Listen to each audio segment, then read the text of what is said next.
తీసుకోవడం కాదు కానీ మనము స్వతంత్రించుకోవాలి. వాక్యం చదవండి ఒక మాట. హెబ్రీయులకు రాసిన పత్రిక 6వ అధ్యాయం 11-12 వచనాలను మనం చదువుకుందాం.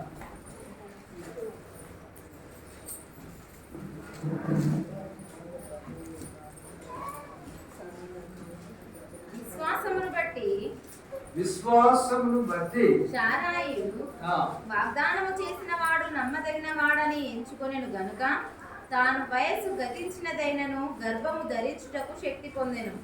అందుచేత మృతతుల్యుడైన ఆ ఒకరి నుండి సంఖ్యకు ఆకాశ నక్షత్రముల వలెను సముద్ర తీరమందరి లెక్కింప శక్యము కాని ఇసుక వలెను సంతానము కలిగెను.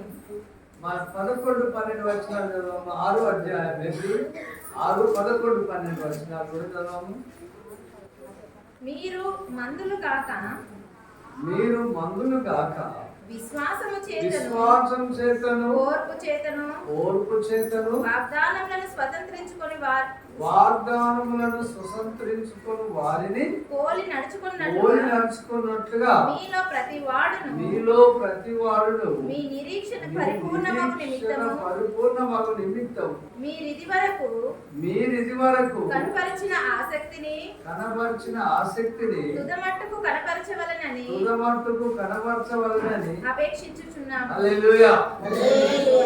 దేవుని బిడ్డలారా, వాగ్దానం తీసుకోవడం ముఖ్యమే, కానీ దాన్ని స్వతంత్రించుకోవాలి. ఏం చేయాలి? మనం దేవుడు ఇచ్చిన వాగ్దానాన్ని స్వతంత్రించుకోవాలి. అంటే వాగ్దానం ఫలం పొందిన వారు ఉన్నారు మనకు ముందుగా. దేవుడు వాగ్దానం చేసిన దాన్ని వారు నమ్మి అది పొందుకునే అంతవరకు వారు నడిచినారు ఆ వాగ్దానం వరకు. సరే, ఒక మాట నేను ప్రశ్న అడుగుతాను, మీరు చెప్పాలి. చెప్తాను.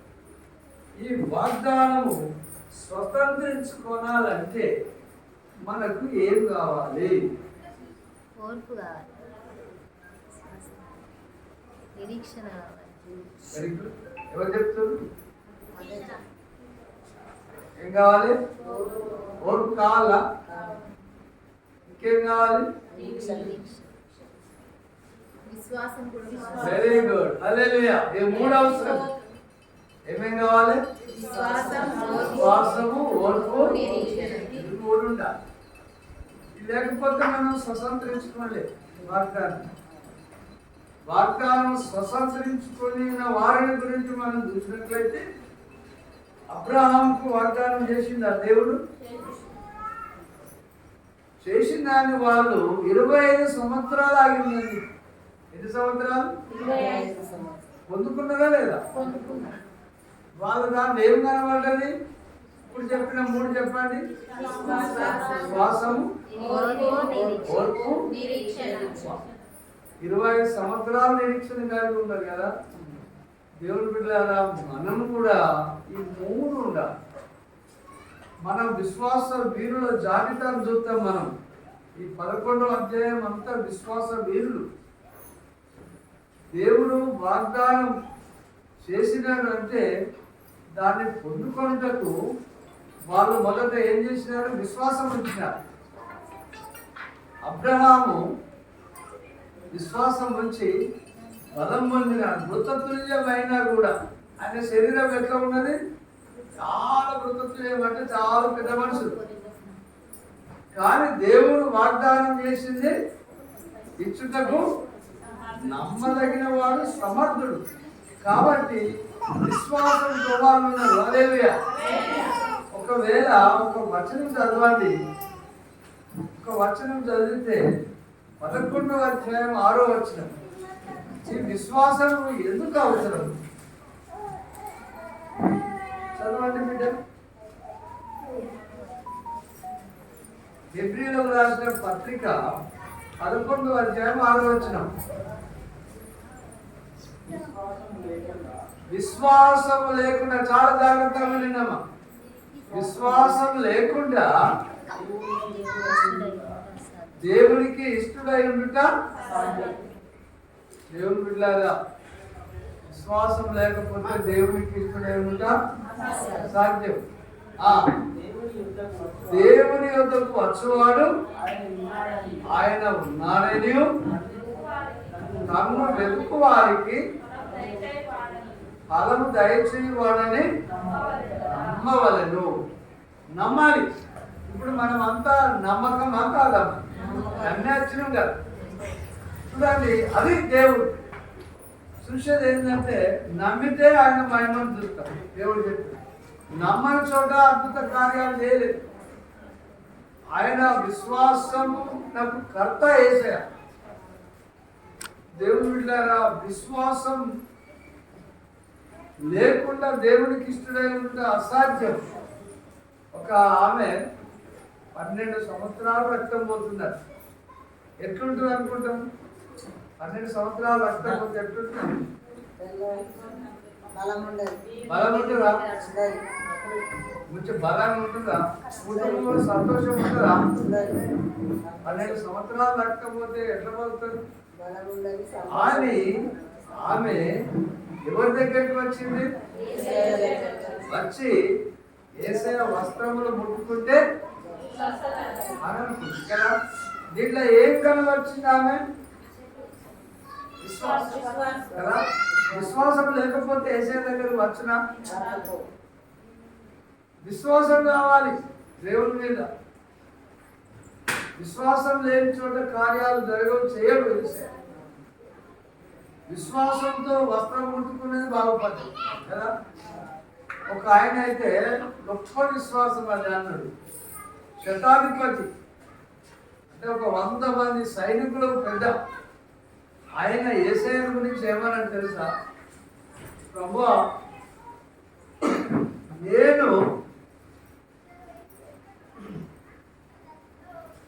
అంటే నా ఇంటికి మీరు వచ్చడం నేను పాత్రను కాదు. ఏమంటుంది? ఎంత తగ్గింపు చూడండి. నా ఇంటికి మీరు రావడంకి నేను పాత్రను కాదు. మీరు మాట మాత్రం సెలవిస్తే నా దాసుడు. ఎంత విశ్వాసం చూడండి. మాట సెలవిస్తే నా దాసుడు బాగుపడుతున్నాడు. ఆయన విషయంలో గొప్ప విశ్వాసం. మనం వాగ్దానం స్వతంత్రించుకోవాలంటే దేవుడు వెళ్ళారా, మనం మొదట ఏముండాలి? రెండవది ఓర్పు, మూడవది ఈ 3 కలిగి ఉండాలి. ఇంకొకటి ఏంటంటే మనం కూడా దేవుని వాగ్దానం చేసుకోవాలి. హల్లెలూయా చెప్పండి. ఇవి ఉండాలంటే, ఇవి కొనసాగించబడాలంటే, ఈ సంవత్సరం అంతా మనం కొనసాగింపబడాలంటే, ఆయన చేసిన వాగ్దానం మనం పొందుకోవాలంటే మనం కూడా ఒక వాగ్దానం చేసుకోవాలి దేవుడితో.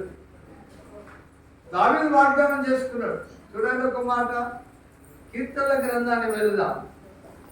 దావీదుతో దేవుడు గొప్ప వాగ్దానం చేసింది ఏంటంటే, నీ సింహాసనం మీద ఒకడు ఉండక మానడంటాడు. అన్నా లేదా? చూడండి, కీర్తనల గ్రంథం 132. Very good. నువ్వు కూడా అమ్మా.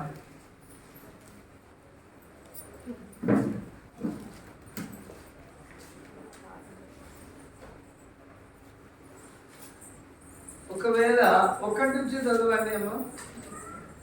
యెహోవా దావీదునకు కలిగిన బాధలన్నిటినీ అతని పక్షమున జ్ఞాపకము చేసుకొనుము.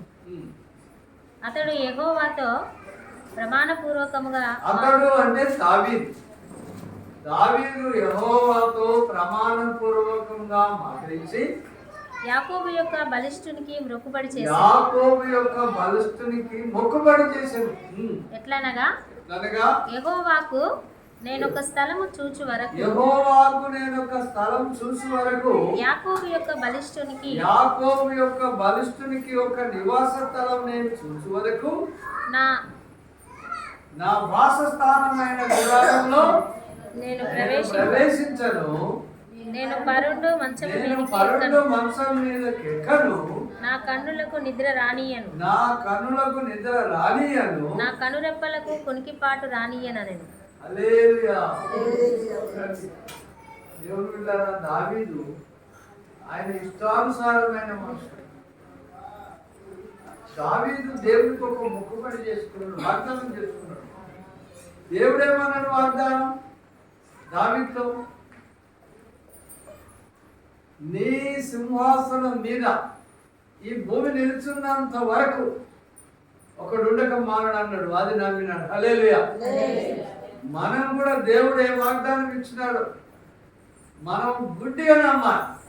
ఎట్లా నమ్మాలి? అంతే. చిన్న పిల్లలందరూ అట్లా మనం నమ్మాలి దేవుడు. దావీదుకు అసలు ఈ భూమిని ఉన్నంత వరకు సింహాసనం మీద ఒకరున్నది ఎవరు చెప్పండి?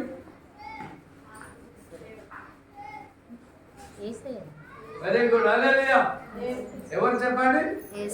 యేసయ్య. ఏ వంశంలోంచి వచ్చిండు? ఆయన సదాకాలం రాజు, ఎప్పటికీ రాజే ఆయన. దాంట్లో 45వ కీర్తనలో ఉంటుంది. ఆయన ఎప్పటికీ రాజు, ఇప్పటికీ రాజే, చక్రవర్తి. ఆయన అంతటి పరిపాలించు రాజు ఆయన. దావీదు వంశం నుండి వచ్చి దేవుడు బిడ్డలారా, ఈ సమయంలో మనమును మనకిచ్చిన వాగ్దాన ఫలం పొందాలంటే దేవుడు బిడ్డలారా మనం కూడా ఒక వాగ్దానం. ఒకవేళ ఇట్లా అనుకుందాం, చాలా జాగ్రత్తగా వినండి బిడ్డలారా, అటెన్షన్ అన్నమాట. పోయిన సంవత్సరంలో ఎట్లా జరిగిపోయిందో అయినా దేవుడు ప్రేమించి వాగ్దానం ఇచ్చినాడు. ఈ సంవత్సరంలో మనం ఏం వాగ్దానం చేసుకోవాలి? ఆదివారం ఆరాధన అంటే ఎన్ని గంటలకు వాగ్దానం చేసుకుందాం. ఆదివారం ఎన్నిసార్లు మనం దేవుడికి దూరంగా అయినాం, దేవుని నిర్లక్ష్యం చేసినాం, ఆ వాగ్దాన ఫలం పొందకుంటూ ఉన్నాం. ప్రార్థనా జీవితం ఉన్నదా? పోయిన సంవత్సరంలో ఆ వాగ్దానం ఎట్లా స్వతంత్రించుకుంటాం మనం? దావీదైతే తనకు ఒక నివాస స్థలం అంటే, నేను సరంబి వేసిన ఇళ్ళలో నేను నివసిస్తున్నాను, నా దేవుని మందసము గుడారంలో ఉన్నది అని, ఎట్లా నేను దేవునికి ఒక మందిరం కట్టాలి, నేను స్థలం చూడాలని ఒక వాగ్దానం చేసింది. దాన్ని నెరవేర్చేంత వరకు వెంబడించాలి. అందుకే దావీదు దేవుని హృదయానుసారం.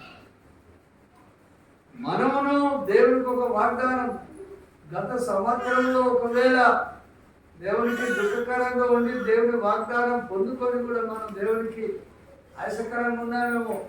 మరి ఈ సంవత్సరంలో ఒక వాగ్దానం చేసుకుందాం, దేవునితో సహవాసం చేస్తానని. ప్రార్థన చాలా ముఖ్యమైనది. వాక్యం చదువుట. వాక్యం చదువుట అంటే ఏంటి చెప్పండి?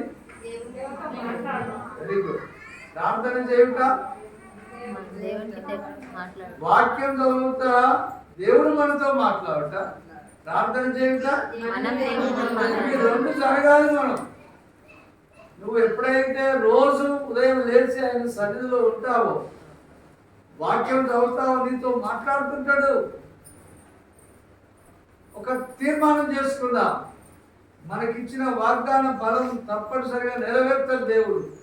మనం ఆయనకు ఒక వాగ్దానం చేసుకోవాలి. మనకు దేవుడు ఏ వరం ఇచ్చినాడో ఆ వరం దేవుడి కొరకు వాడుకోవాలి.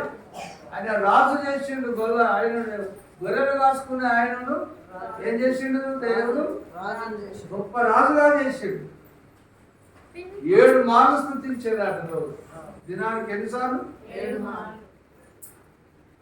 మరి మనల్ని రక్షించుకున్నాడు దేవుడు. దేవుడు బిడ్డలారా, ఆయన అనేక ముఖ్యంగానైతే శాతాన్ నుండి కాపాడుతుంది. ఈ విగ్రహాల నుండి ఇంతకుముందు మనం ముఖ్య మోసపోయిన వాటి నుంచి ఏం చేస్తున్నాడు? మరియు దేవుడు బిడ్డలారా కీడుల నుంచి తప్పిస్తున్నాడు. హల్లెలూయా. ఆయన పట్టణమును కాపాడని ఎడల కావలి కాని వారు మెలుకునుంటా యుద్ధమే. ఎవరైనా పెద్ద మనుషులు ఉంటే కింద కూర్చోడు, కష్టమైతే కుర్చీలలో కూర్చోండి. కష్టమైతే పిల్లారా, ఎందుకంటే ఇంకా ప్రోగ్రామ్ ఉన్నది. దేవునికి స్తోత్రం. హల్లెలూయా. దావీదు గారు వాగ్దానం చేసుకొని దేవునికి ఇష్టలుగా ఉండి తన సంతతిలో నుండి ప్రభు అయిన యేసును లోక రక్షకుడిగా, అందుకే ఉన్నది యెషయా గ్రంథం 9:6.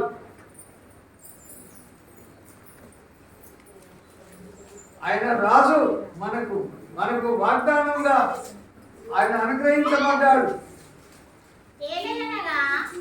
ఏలయనగా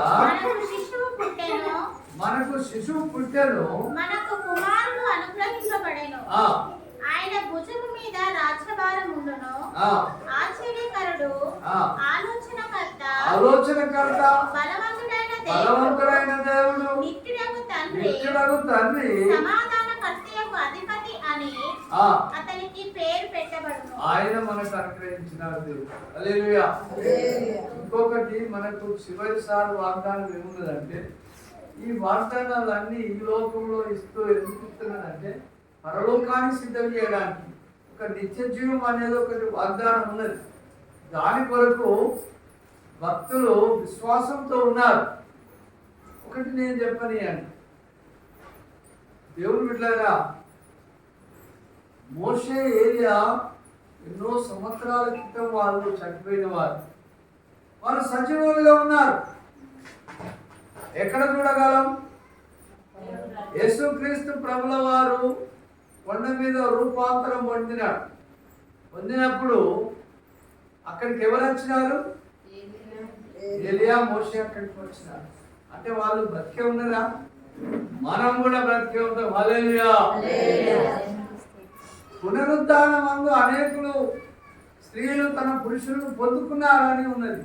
యేసుక్రీస్తు ప్రభు లేచిన ఆ సమాధికి పెట్టబడి లేచిన. హల్లెలూయా. కాబట్టి దేవుని బిడ్డలారా, వీళ్ళందరూ వాగ్దాన ఫలం అప్పుడు పొందుకోలేదు, కానీ నిరీక్షణ పరలోక పట్టణం వైపు తన కన్ను నుంచి వారు చనిపోయినారు. కానీ మనము వచ్చేంత వరకు వాళ్ళు అలాగే, మనము వాళ్ళు కలిసి పరలోక పట్టణం చేరుతాం. చూడండి, ఇప్పుడు వాళ్ళు పరిచర్యలో ఉన్నారు. ఒక మాట మనం చదువుకుందాం. 11వ అధ్యాయము ఎబ్రీ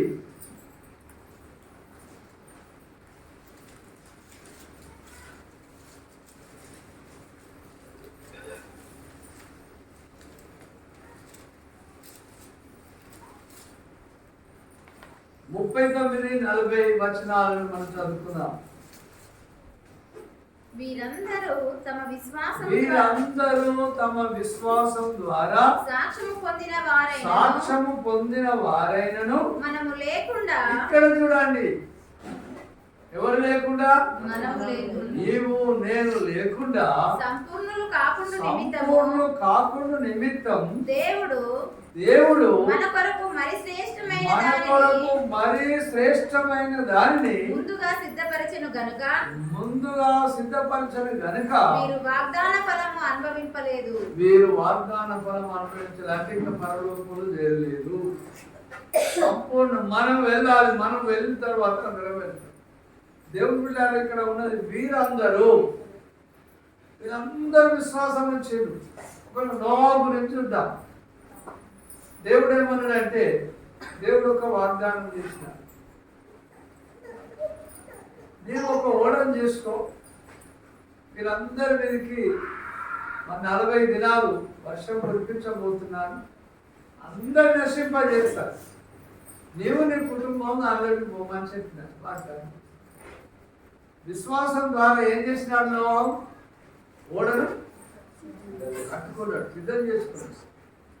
ఆయన గురించి చెప్పబడినది 120 సంవత్సరాలు సువార్తగా చెప్పినాడు. మనం సాదృశ్యంగా విశ్వాసంతో ఆయన ఓడ చేసుకున్నాడు, వాగ్దాన ఫలం పొందుకున్నది. ఆయన కూడా మన వచ్చేదాకా ఆయన అక్కడ ఉండాల్సింది. మనకు ముందున్న వారు ఇంకా చాలా ఉన్నది, లిస్ట్ ఉన్నది ఇక్కడ. ఒకవేళ 29ని బట్టి విశ్వాసమును బట్టి వారు పొడి నేల మీద నడిచినట్టు ఎర్ర సముద్రంలో పడి ఐగుప్తీయులు అలాగు చేయజూచి మునిగిపోయిరి. ఆ, విశ్వాసమును బట్టి 7 దినముల వరకు ప్రదక్షిణము చేయబడిన తర్వాత ఎరికో గోడలు కూలెను. హల్లెలూయా. వారు విశ్వాసంతో బయటికి వెళ్ళినారు, సముద్రంలో పడి నడిచినాడు. ఎంత ఇది ఆశ్చర్యం! దేవుడు అన్నాడు, నిన్ను వాగ్దాన దేశం తీసుకెళ్తానని విడిచిపెట్టలేదు. ఎలాంటి పరిస్థితి వచ్చినా దాటించుకుంటూ ఆయన వాగ్దాన దేశాన్ని తీసుకుని వెళ్ళిన దేవుడు బిడ్డారా, మనల్ని కూడా నడిపిస్తాడు దేవుడు. రెండో విషయం ఏంటంటే, ఎరికో గోడలు చాలా బందోబస్తు, 2 లారీలంతా రోడ్డు ఉంటుందంట, అంతా బందోబస్తు కట్టుకున్నారు ఎరికో వాళ్ళు. దేవుడు ఏమన్నాడు, మీరు 7 సార్లు ప్రదక్షిణం చేయండి, స్తుతించాలి, కూలిపోతే మీరు పట్టుకుంటారని చెప్పినారు. వాళ్ళు అదే విధంగా విశ్వాసం తెచ్చినారు. దేవుడు బిడ్డలారా, ఈ చివరిగా నేను చెప్పేది ఏంటంటే, మనకి ఏం కావాలి? ఇది వాగ్దానం స్వతంత్రించుకోవాలంటే మొదటిది ఏంటిది? రెండవది ఓర్పు, మూడవది 3 కలిగి ఉందా. వీళ్ళందరూ కలిగి ఉన్నారు. వాళ్ళు ఇప్పుడు వార్తాహరులుగా ఉన్నారు. దేవుడు బిడ్డలారా, ఒక సాక్ష్యంలో చూసినాను, పేతురు గారు కూడా సువార్తగా ఇక్కడికి వచ్చినాడని ఒక మరి గుల్షాన్ ఫాతిమా అనే ఒక ముస్లిం అమ్మాయి ద్వారా విన్నాం. కాబట్టి మనం విశ్వాసం ఉంచాలి. ఎవరి యందు? విశ్వాసం లేకుండా దేవుని యొద్దకు వచ్చువాడు ఆయన ఉన్నాడని తను అడుగువారికి ఏం చేయాలి? నమ్మవలను కదా. మనకిచ్చిన వాగ్దానాలన్నీ దేవుడు నెరవేర్తాడు. కానీ మనం వాగ్దానం చేసుకుందాం, ఈ సంవత్సరంలో ప్రభువా, నేను ఈ సంవత్సరంలో నేను సమయం నీకు ఇస్తా, వాక్యం ప్రార్థన చేస్తా, నీ సహవాసంలో ఉంటా అన్నప్పుడు ఆయన కార్యాలు మనం మన జీవితంలో చూస్తాం. దేవుడి మాటలు మనకు దీవించును గాక. ఆమేన్. ఒక వాగ్దానం చేసుకొని బిడ్డలారా, ఇప్పుడు ఈ సమయంలో దేవుడు సంతోషిస్తాడు. ఆయన గొప్ప వాగ్దానం మనకందరికీ చేసినాడు. ఈ సంవత్సరంలో పోయిన సంవత్సరంలో ఏ వేటి విషయంలో వెనుకబడి ఉన్నావు, ఈ సంవత్సరంలో ఒక తీర్మానం చేసుకో. నడిపించేది ఆయనే. మళ్ళీ దావీదు నిలబడ్డాడు, ఆయన వంశంలో నుండే తన ప్రియ కుమారుని తీసుకొచ్చినాడు. మనల్ని కూడా దేవుడు దీవిస్తాడు, ఆశీర్వదిస్తాడు. తీర్మానం చేసుకోవడం బిడ్డ, ఒక తీర్మానం దేవుడికి ఇష్టం. హల్లెలూయా. నిద్రపోయే వాళ్ళు లేచి తీర్మానం చేసుకోండి.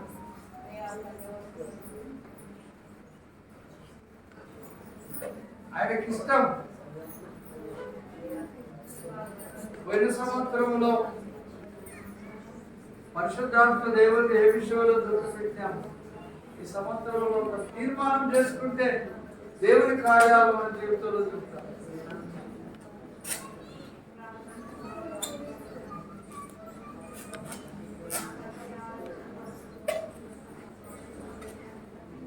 ఒకవేళ పోయిన సంవత్సరంలో ఆరాధనలో నిర్లక్ష్యం చేస్తే ఈ సంవత్సరంలో దేవాభి సన్నిధిలో నేనుంటా. ఒకవేళ వాగ్దానం ఆయనతో చేసుకుంటే దేవుడు ఆయన ఆనందించి నీ జీవితంలో గొప్ప ఆశ్చర్యకారుడు దావీదు జీవితంలో చేసిన దేవుడు నీ జీవితంలో కూడా చేస్తాడు, నా జీవితంలో చేస్తాడు.